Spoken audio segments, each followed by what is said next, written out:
This module is related to the globalizing financial services. Whenever we are talking about financial services, these are related to the that kind of services which are provided by the financial sector. And the major financial sector includes commercial banks and different kind of financial institutions, insurance companies, pension funds, mutual funds. All these are the different kind of financial institutions. Actually, what has happened, commercial banks, they increase their international operations more than the investment banks over the time. So they are capable to create more connection between the depositors and the saver depositors as well as the investors. Further, local investors offer domestic stocks in the international market. So these are traded in the international bourses, where on the one side, the domestic traders, they are going to buy and sell the shares and the stocks or the bonds. On the other side, they can buy from these international markets. So international markets are now open for domestic investors, as well as domestic markets are open for the international investors. So this means they are going to trade with each other, or anyone can buy from your stock market. Any international person, any person living anywhere in the world, he can buy stocks and shares from the, just like Pakistan stock market, as well as any investor sitting in Pakistan can buy shares from New York Stock Exchange or any other stock exchange, Shanghai Stock Exchange. These limitations were over.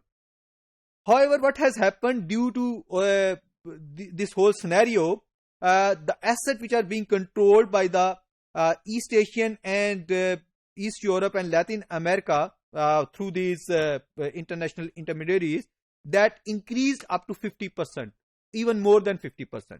So this means the ownership is going to change now.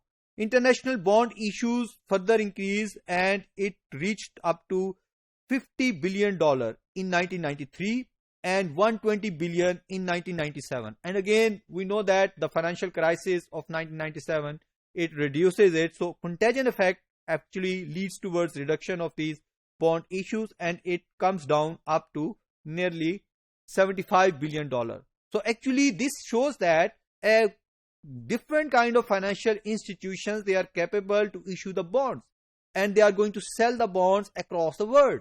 So they are capable to generate much more capital through these issuance of these financial instruments. But different kind of financial crisis that is going to disrupt this whole process. Further, American domestic receipt and global domestic receipts were also used. Actually, you can find out more information related to them through the Google. That is actually the proxy for the foreign ownership, foreign shares ownership. Through that, you can have foreign ownership of the shares, or any other country of the world can have the ownership of shares through them. So specifically, they are belonging to the US economy. So different kind of countries on the one side increase their access through ADRs and GDRs in the equity market of the US economy. On the other side, US economy also capable to access the rest of the world's equity market and capital market through these instruments, specifically in emerging and middle income countries. Out of them, 6 outliers out of the emerging countries, they are capable to participate in the US equity market. So they were actually the outliers because their participation was quite high. If we observe this graph, first of all, this shows the number of new international firms by year, how they are going to grow. So the growth is going to be shown by the developed countries. This hard line shows the developed country scenario, which is going to be reflected by on the left hand side. On the other side, developing countries by this line, thin line shows the developing country scenario.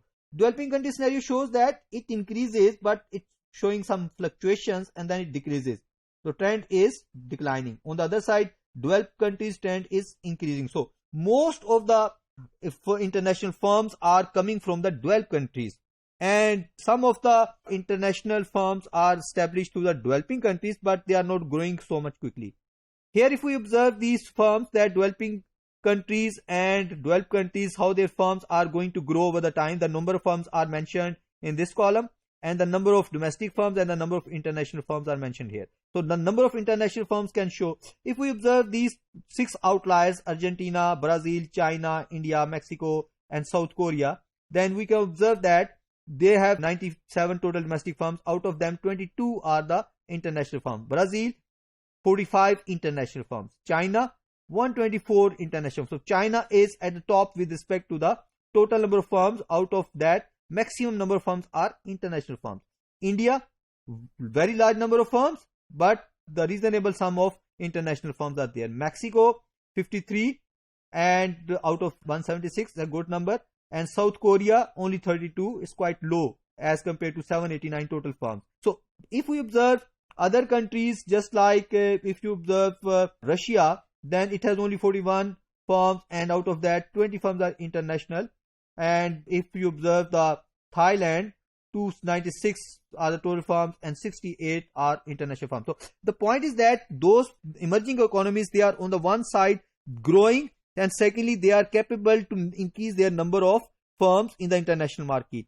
So this means global financial services which are provided by different kind of international financial institution, the benefit of that is going to be enjoyed more by the emerging economies as compared to others.